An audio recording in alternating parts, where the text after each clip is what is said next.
I'm Telly. And we're the HerCastleGirls. Woo! Welcome back to our channel, everyone. If you are interested in things about motivation, business, life, mindset, thank you. You know what to do. Hit that subscription button down below. Give us a thumbs up. Leave your comments down below. You already know the drill by now. And today we are going to be showing you a recording of our very first podcast. It's all connected. It's all connected. I wish I had. It's fine. It's fine. See? It's all connected. Right. And we're excited because, of course, this is going to be recorded here on YouTube, but it's also going to be a podcast that you can listen to on wherever you listen to podcasts. That's right. So I hope you enjoy this episode, and I hope that you definitely go ahead and find It's All Connected on your favorite streaming podcast listening app.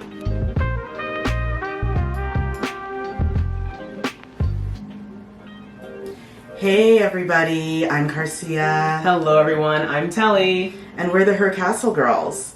Welcome to the first episode of our new podcast, It's All Connected by HerCastleGirls. Everything has meaning, everything has purpose. We are all connected. All connected. We talk about mindset, motivation, business, and life. Check out our website, Bright Mindset Project. Also find us on the gram under the handles HerCastleGirls and Bright Mindset Project. Drop us a line, give us a comment. Also, search for us on our YouTube channel. That's right, in case you didn't know, we do have a YouTube channel. If you search the name HerCastleGirls, you will find everything there. Today's topic is something that's truly dear, I think, to both of us, and I think it's a good way to sort of introduce ourselves to the podcasting world where we are. Today's topic is how we healed from the hustle culture and how we shifted our mindset to believe different. And this is a major topic now, as we see on YouTube and as we see through social media. A lot of people are talking about, you know, basically how we've all been poisoned in the mind to believe that the more we produce, the more valuable we are. People are admitting that they do not dream of labor, they don't have a dream job. We're hearing all of these truths that are now coming out. And for me, Telly, I'll be honest, I think it's great. I think that this is time for Renaissance people to rise up, and I really think that we're going to see something amazing in history happening simply because people are getting back to that belief. I love that, the word Renaissance. I like how you put that together, because, you know, it's really interesting how, like, back in the day, if you weren't aiming for, like, you know, the CEO chair, if you weren't aiming for the highest pay grade, you were considered lazy, or you're not, what's wrong with you, as if you had some kind of like mental issue, when in reality it's like, can I just slow down even for 1 minute and not be judged for slowing down? So I'm with you 100%. It's so much more refreshing that this is a growing trend. A lot of people are jumping on the train to say, listen, I don't dream of being at a company and working my butt off for like 16 years only to end up with barely anything, barely a pension. Yeah, and the thing is too is that truly hustle culture, it does suck. And enough people aren't, you know, enough people weren't allowing themselves to feel that feeling because they thought there is no other way. And of course, you know, for both of us, I know this hits home for both of us because we had our own epiphanies in a way. We sure did. Coming into the idea of the hustle culture and the promises that are made from the hustle culture, and, you know, what the outcome truly is once you've subscribed to it. And, you know, one thing I want us to talk about is, you know, where were we before the shift? So before the life, because right now, we're creators, we create content. We used to create content in the fashion space, and then we slowly switched over to more of the mindset, personal development space where we felt more at home. Yes. Based upon, you're very much into the mind, body, and spirit connection as a, mental health advocate. Yes. And then myself, I took on mindset practice and started to teach people about it. Yes, that's right. And became a coach. So we both have our own personal connection. But where were you before that shift, before you made the decision that the hustle culture sucks? You know what? It's funny you mentioned that, because I think we were even talking about this even last night. I was saying to you that if I were to go back in time and talk to my 2019 self, I don't think we would get along very well. Right, I do remember that. All. Like, girl, I was, and now mind you, like everyone, it's almost like being in the Matrix. You think everything is good until you get plugged out, and then you're like, oh my gosh, I've been living a lie all this time. And that's basically what I felt like.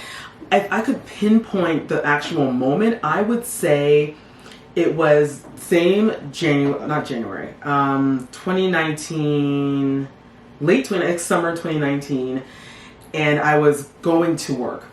I was going on the train, and I think it was at that moment, I don't know if it was the heat, I don't know if it was just the amount of people that were on, the waiting for the train to come in, but something just hit me and said, there's got to be more to life than this rat race.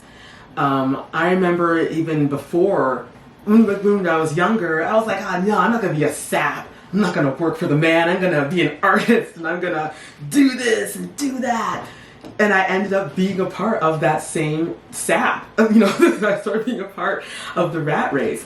And every time I saw in that train car, and I'd look out the window, and it would be pulling into Union or going home, and just looking out the window and seeing how much people are coming onto this train, and everyone looked sad, everyone looked depressed. I was like, there's gotta be better than this. There has to be. I was so miserable, like crazy, angry, and at everything. No one did anything to me. I was just mad that I had to succumb to this culture. And then at work, they're like, oh, okay, so, let's find out there's, this 6-month plan and da-da-da-da-da and dee-dee-dee-dee-dee. And it's like, I don't want to be here in the next 6 months. My plan is to not be here. That's what it is. But that's when I had my epiphany, always getting on that train and just seeing how everyone on this train looked so miserable. Yeah. It was insane. I couldn't take it anymore. And to the point where I was just breaking down. And that's when I was like, no, my mental health, my physical health, the last straw off the camel's back was going to the doctor, because I was having these crazy, just shoulder pains. Yeah. And I thought, maybe just from the strain of sitting on the computer, sitting at the computer, and just watching, I thought it was something like that. But then he was saying, no, Telly, it's stress. You either have to find a new job or figure out some kind of way to work less or figure out something, but your health is at stake. And that was where I was like, okay, that's it. I gotta pack this 9-to-5 stuff up, because it's not working. So that was me. What about you? When was your epiphany to say, you know what? So enough is enough. Yes. So I've been, as growing up, I grew up in the same household as you. Me and you were sisters. In case you didn't know, and we are sisters. Yes. And I definitely grew up being very artistic. I was supported through, I was acting and I was singing and I was enjoying all of the things around that. I was into marketing and doing anything that was creative. Yes. And eventually, at around, I would say, 27 years old, finally the corporate world scooped me up. And I won't lie, it was primarily for the money. Oh, yeah. It just seemed so simple. It's like, okay, I'll put time in. And when I put time in, they will give me money. And I will get money every 2 weeks. This is the best thing ever. And I did that, and it's funny, from the moment, that 6-month mark of doing it, I noticed that I had been scammed. I noticed that it was the wrong decision for me. However, I was already in it. And I had already started doing the stupid things that young people do. I had started using credit cards. I had started picking up lots of financial commitments. And while doing that, I was literally just hurting myself. By, the age of 33, I was diagnosed with depression. And then later on, I was getting sick all the time. My body just was not into it, and my energy was low. And then one day there was a blessing in disguise. I was laid off from my tech job. And I really do believe that was a message from above. I do believe that the divine source came down and said, sis, let me just help you out. And, I was laid off, and it was one of the best things that ever happened to me, because it forced me to get back to home base. It forced me to get back to that place where I felt my most purposeful, where I felt I just felt my whole being. And that's the thing, for that, that entire time of working, I was doing a lot of doing for other people. Yeah. I wasn't doing for me, I was doing for other people. And then after that, I actually tried, this is what the funny part, I actually tried to go back to the corporate world. I actually tried to go back. And when I went back, I didn't even last 6 months. It was like a rude awakening. There was a rude awakening, and I'll tell you what the awakening was. First of all, I was just super stressed out because I was doing stuff that I didn't even want to do. I didn't see the purpose or the meaning in what I was doing. And then one day, I basically, I won't go too much into it, but I basically had a bad reaction, something like a mini heart attack. Yeah, I remember that. And that was the day I knew I can't work here anymore, because I am nowhere near, I am not old. I am a young girl, and my body is going through stuff that it should not. So I decided, I'm done. I left. And that was the best day of my life. Oh, absolutely. That's when the shift happened for me. And I think for the same for you. When we look back at the people that we left behind in the corporate world. That part. That part. It was different. It was so different. Car. So it was like night and day. Night and day. So what happened to make you want to change? Because I tried to go back to the same place that I hated. Talk about insanity. Right? That is truly insanity. And I went back there. Repeating the pattern. But what made you finally say, no, I am not going back? I think for me, honestly, it was just remembering like the office politics. Oh, God. Like, honestly, because then of course the pandemic happened, and everyone at that point was just like, okay, well, we're all staying home. But before the pandemic, I could not deal with office politics anymore, the people anymore. Like, it would have been different, I feel, if people just, stuck to doing their work, and then, of course you can have conversations. No one wants to just be in a place and, be shut down and not talk to anybody. That's so not cool. Right. But I really couldn't take it anymore, because what started off as great friendships that you build with your coworkers, or at least, in the workplace, started to become toxic, and, personal things started to become like the whole office thing, where it's like, you're my coworker. Why do you care what I do with my personal time? I got the reports on your desk. Like, what more do you want? So just remembering that, I was like, no way. I'm not going back to corporate world. And then when the pandemic hit, and you were saying that you were going to start, working on yourself, and started working on, I guess, getting some things out that you needed to air out. Yeah. And just fix yourself. That really inspired me thinking, I said to myself, like, you know what? Like all this time, I'm going to agree with you. I'm going to try that for myself and see what's going on. Because as much as I want to put all the blame on like other people, I'm also grown enough to know that, okay, come on, Telly, it takes two to tango. And I know that as strong as a person I was in my mind, clearly there were some battles that I should have fought and didn't. And some battles that I did fight and maybe I should not have fought either, you know? I don't want to put all the blame on everyone. I also have some faults as well that I have to come to terms with, that, hey, that could have been handled a little differently. But, of course, that was too much of my ego to say, I do nothing wrong. I'm a star in every way, shape, and form. Give me a break. But during that 2020, when you had nowhere to go because everywhere was closed, yes, that was the turning point for me. That's when I was like, okay, Telly, that's it.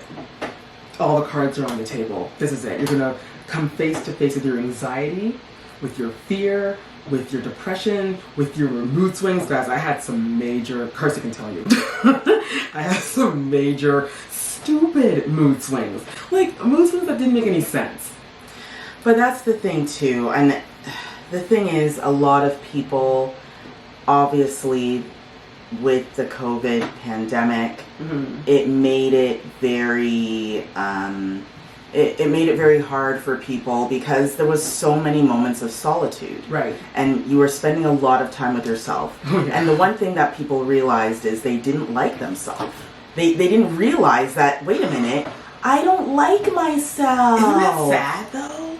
That's why I feel this way. And if not for the pandemic, they wouldn't have known that. That's it. It was like almost like a blessing in disguise. Just like what you were saying, you know, with the company you got laid off. It looks like horrific. But then you're like, wait a minute. As bad as this is also really eye-opening. Because you're only like yourself when you're around other people. But then when you're by yourself, you're just like, you're almost like afraid of yourself. And that is where, that is that piece where people started to discover that there was an awareness that they were missing.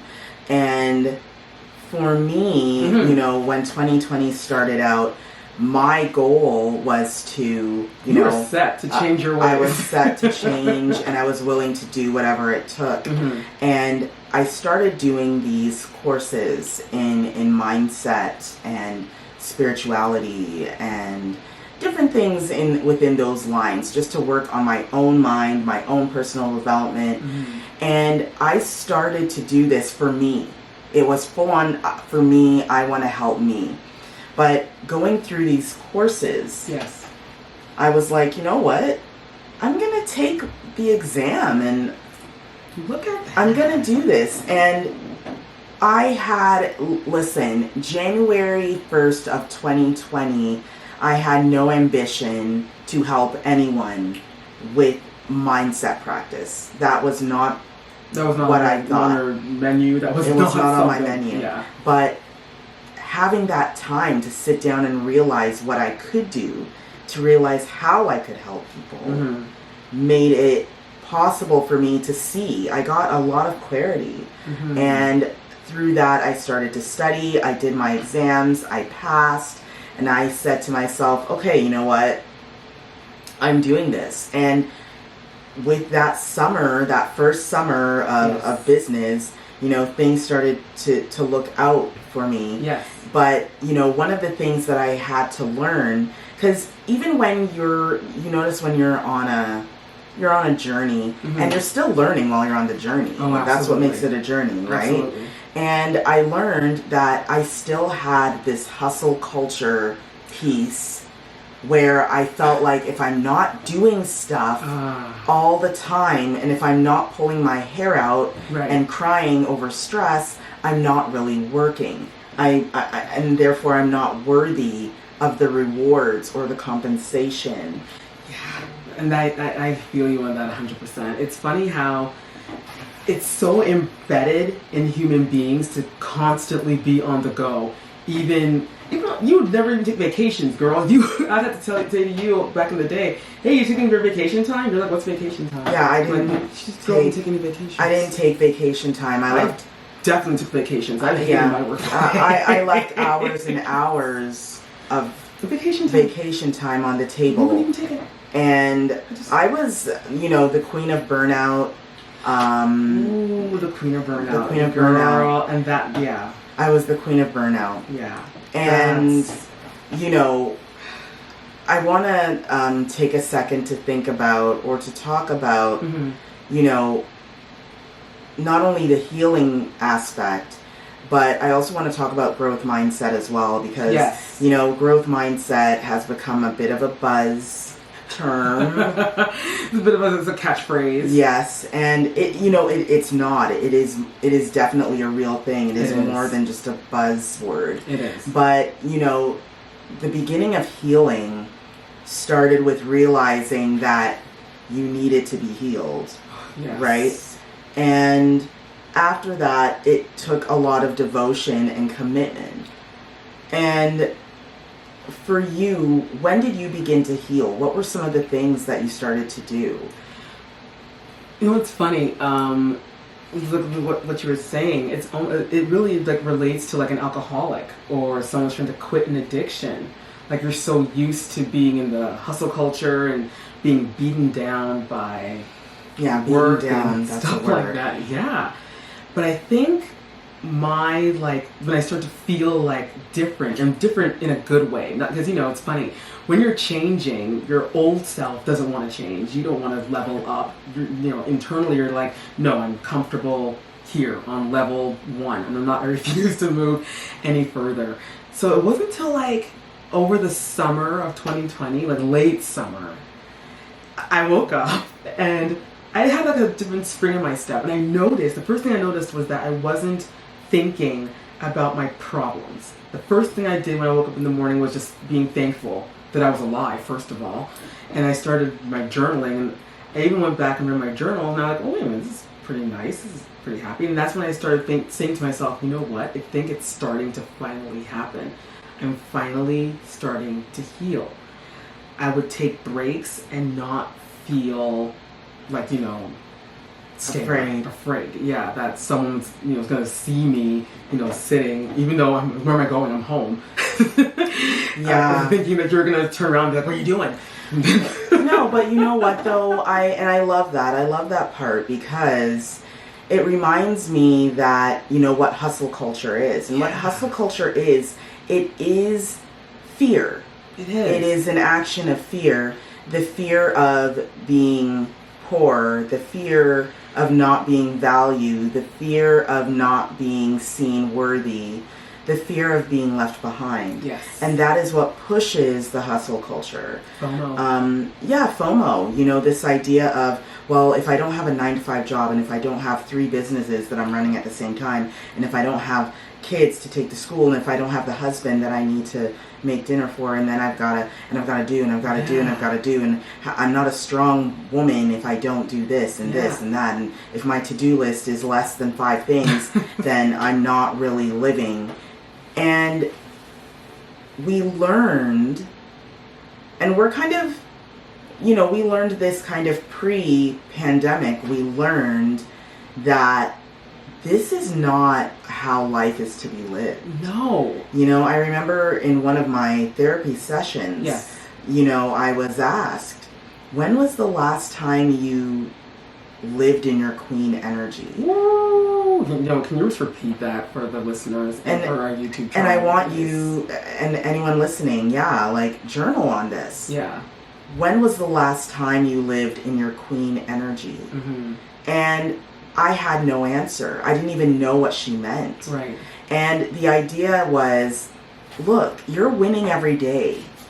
Even if you don't close some big multi-million-dollar deal, even if you don't land that job or that contract, whatever it is, you have won in some way. You're a winner in a way, and you need to celebrate that.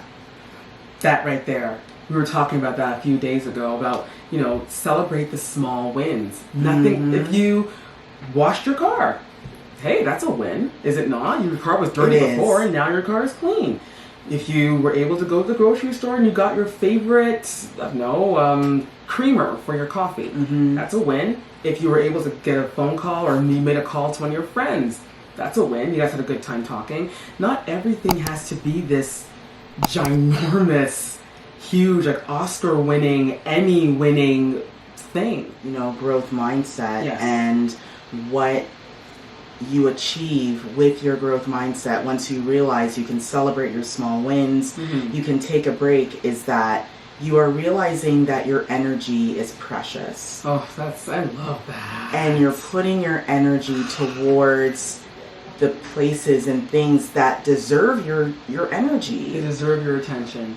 We spend a lot of time, you know, working on fulfilling everyone else's needs. Oh, that's so true. And not enough on our own needs. So the idea that, you know, where does growth mindset come from? What is the purpose of that? The purpose of growth mindset is to know where to put your time.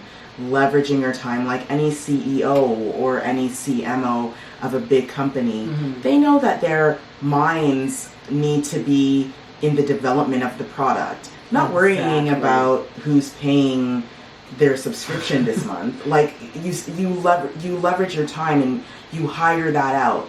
So we are the CEOs of our own minds and of our own bodies and of our own lives.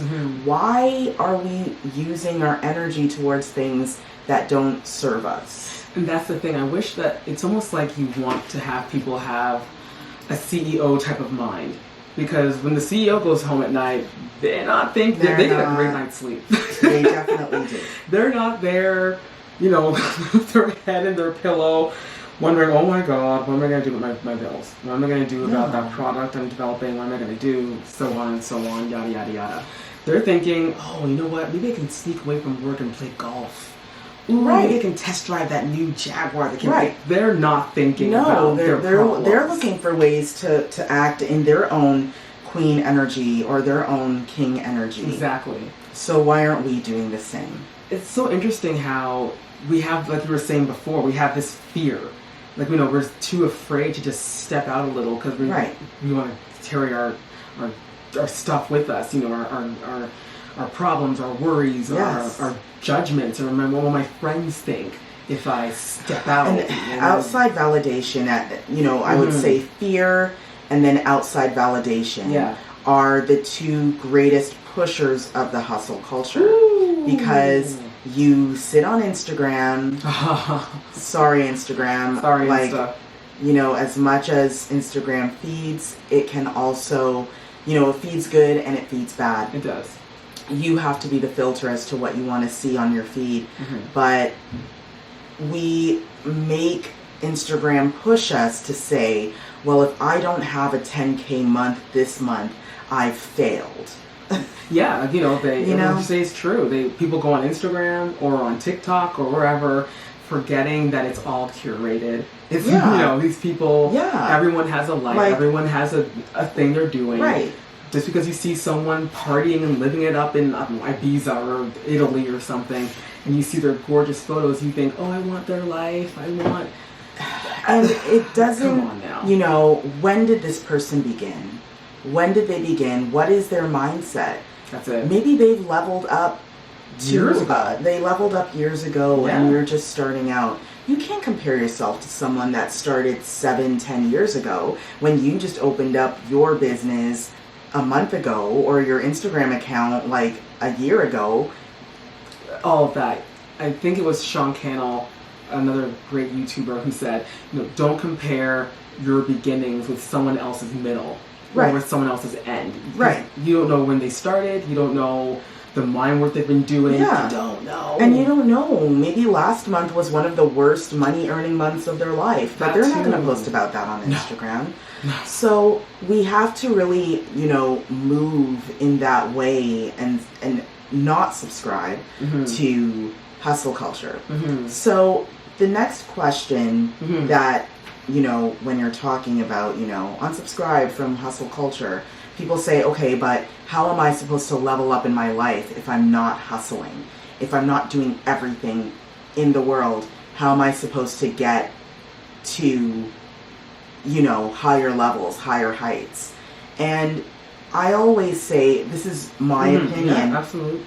But I always say that focus, my friend. Focus on what you want to do. Focus on what your purpose and calling is. Don't just decide, well, I'm going to go do this because this is what is cool. Following a trend.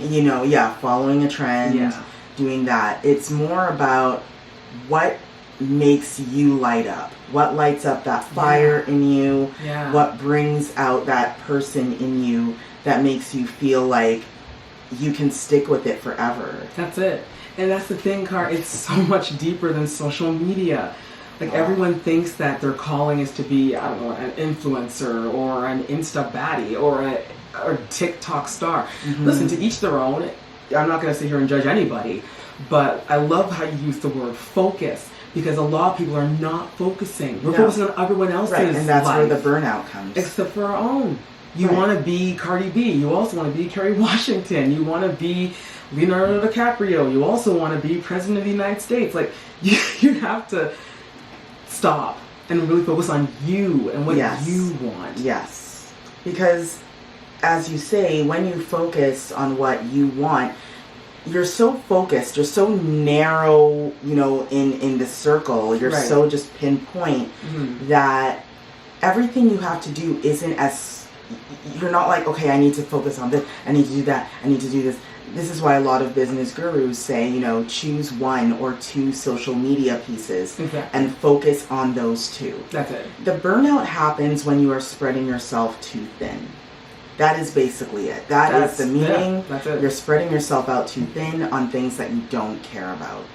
Everything that calls your name, you don't have to answer to it. Thank you. You don't. No is also an answer of growth and development. It is. And you don't have to subscribe to everything. No, you don't. You definitely don't have to subscribe to hustle culture. We talk about this all the time.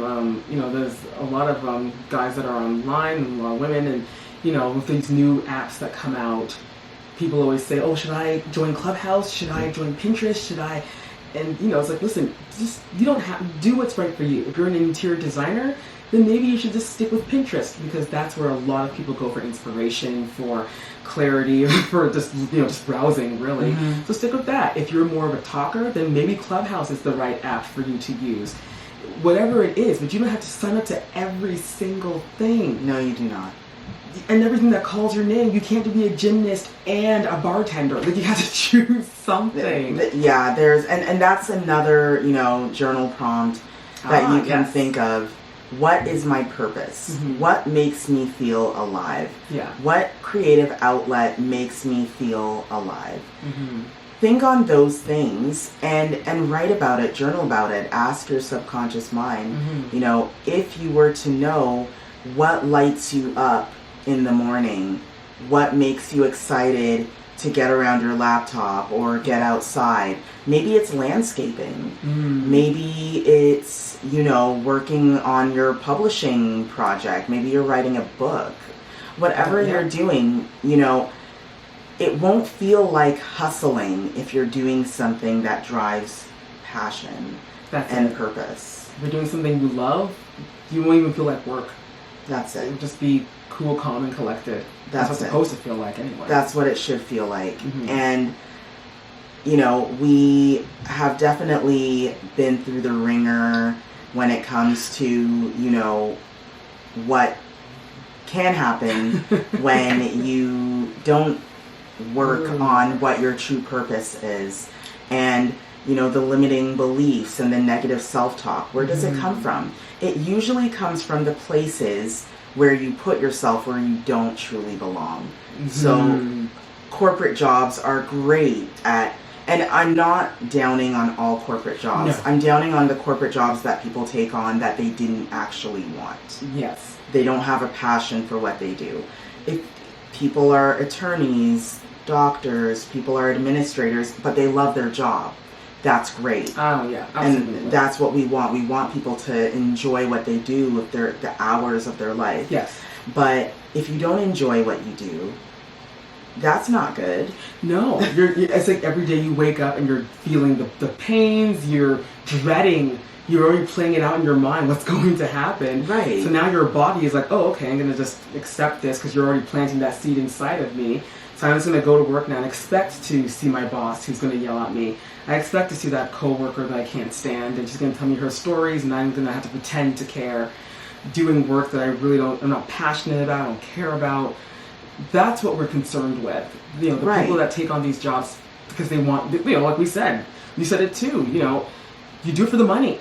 A lot of young people decide, they get out of university, out of college. Right. They land that cool job, quote unquote. And they're like, I got my little desk, got my little cubicle, and then they learn that, wow, this sucks. This sucks. Exactly. And then they think of all the things they did wrong, and then they feel bad about themselves. And it just starts another cycle of imposter syndrome, limited self-talk, negative emotions, all of the things that make us become very bitter and just sad. It's like a big snowball. It just snowballs into bag of depression. Exactly. So what can we all do to begin to heal from hustle culture? What are some things that you did that, listeners and watchers can do? Honestly, and it depends on the person. I mean, I encourage everyone, though, to do this. Unplug. I love that. I love that. Yeah. Unplug. Like, turn off the phone. Turn it off. Close the laptop. Turn off the TV set. If it means you have to think about yourself. Everyone that you're following on your social medias, they're not going to even notice that you're gone. Trust me, they'll be there when you come back. Yeah. You have to take care of yourself, and like we were saying, you have to focus. How are you going to focus if every 5 seconds your notifications are going off, you're having, I remember being so addicted to social media, even when I turned off my notifications, I would still be there like, oh, let me check my phone real quick. When I checked it, girl, I didn't miss anything. Nothing is happening. Nothing. Some of the best things a human being can do is unplug and get a pen, get a paper. Do it old school, girl. There's something about doing something with a pen and a paper. There's no distractions, no notifications, no phone to ring. Right. Because your phone's in a different room. That's just it. Turn it off and start making that list of things that you want to change. It's like, okay, you know what? I could get in better shape, so maybe I should start working out 3 days a week. And it can be, you can get a personal trainer, as well as you can do some cool things on YouTube. YouTube has a lot of amazing videos for free, so there's no excuse. You can get get an NLP coach to coach you and to help you fix your mind. Go outside. You'd be very surprised to know what walking through a bit of nature, even a park, what it can do. Go to a local dog park, even if you don't have a dog, and watch people play with their dogs. I love this dogs. all helps you become more grounded. It does. And when you're... I love that. Just grounding, taking up your little shoes and just put your feet in the grass. When you are grounded, you think more clearly. You are more open to your intuition. You are. To understand what is going on around you and what things mean. Yeah. Rather than just kind of floating around and wondering, why, what, I wonder. Yeah. No time for that. It's definitely another thing I would say, along with what Telly mentioned for healing, is definitely taking time to meditate, taking time to yourself, and doing things that you love. If you love to cook, then cook a meal, and don't watch the clock. Really make it one of those nights where it's like, if it takes me 2 hours to make this meal, and it takes 2 hours. That's it. That's okay. That's okay. So the takeaways from today is really, first of all, be aware that there needs to be a change. If you feel you're in the hustle culture, if you have feelings of burnout, if you have feelings of dread, waking up in the morning, going to work, if you're feeling sad every time you go through your Instagram account, all of these sort of things, this definitely means that you subscribed to a culture that is not for you. And what you can begin to do today is simply turn all media off. Turn it off. Get in touch with nature. Get in touch with people that are like-minded. We all have friends that think the same way we do. Contact them. Go for walks. Go for a coffee. Go to an art show or a gallery. Do things that stimulate your brain without this influence of hustle. Yes, exactly. You know, that make you feel like you have to go as fast as like a car on a Fast and the Furious. Like slow down, really take time to enjoy solitude. Go to dinner by yourself. Sit down at a table and be served, you know, treat yourself, as the term says. And all of these things, they might seem like, what do you mean? These are stupid little things. No. They are not stupid little things. These are actually shifting things that can make you shift the value that you have in yourself and the value that you have in your life. So true. I love that. And that's the thing. And how badly do you want it? I would feel that, you know, if you're going through anything that Carcia and I mentioned, you desperately want to change. You know, it's tiring chasing and chasing and chasing. And chasing is also repelling. It is. But it's repelling. But that's for another show. It's for a different podcast. But yeah, you know, like I said, it's true. You're repelling and you're just pushing yourself deeper and deeper into a very dark hole.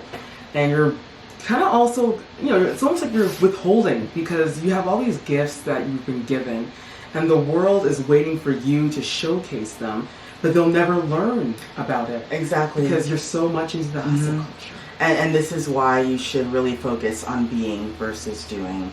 Make sure that you're being that person. If you are an artist, be an artist. If you are a mother, be a mother. If you are a dentist, be a dentist. And don't worry so much about doing all of the little things that truly don't matter. So today we talked about how we healed from hustle culture and how we shifted our mindset to believe different. Definitely thank you for listening to us today. We enjoyed your company. We did. And we do hope that this topic resonated with you. If you love what you're hearing and if you love to talk about mindset, motivation, business, and life, we invite you to check us out on YouTube. Search HerCastleGirls. Subscribe to our channel. Check us out on brightmindsetproject.com. You can definitely book a coaching session with me, or you can read our blog, which has a lot of resources. We have a lot of freebies also coming up on the website. So definitely check us at brightmindsetproject.com and find us on Instagram at brightmindsetproject and at HerCastleGirls. Thank you so much for watching, everybody. We really appreciate it. I'm so happy we're back on our podcasting. This is so awesome. Thank you guys so much for listening. And to all of our YouTubers, thank you so much for watching. Thanks for watching. And until next time, we bid you adieu. Bye. Thanks for watching, guys. We really appreciate your company while we recorded this podcast today. We hope you really enjoyed it. We hope that this resonated with you. We hope that you just feel like, yes, this is it. This is the time. Once again, if you haven't already, join our little family here on the tube. Give us a sub. Give us a sub. Give us a thumbs up. Comment down below. How do you feel about the hustle culture? Because it's a lot. Yeah, we want to know what you think. Are you fully subscribed to it? Are you on the fence? Or are you just totally against it? We'd love to hear your opinion. Thank you guys so much for watching. And once again, we love you. We thank you. Listen to our podcast. Find us on all of our socials. They'll be in the in the info box down below. Have an awesome day, night, midday, wherever you are on this beautiful planet. Till next time, everyone. Bye.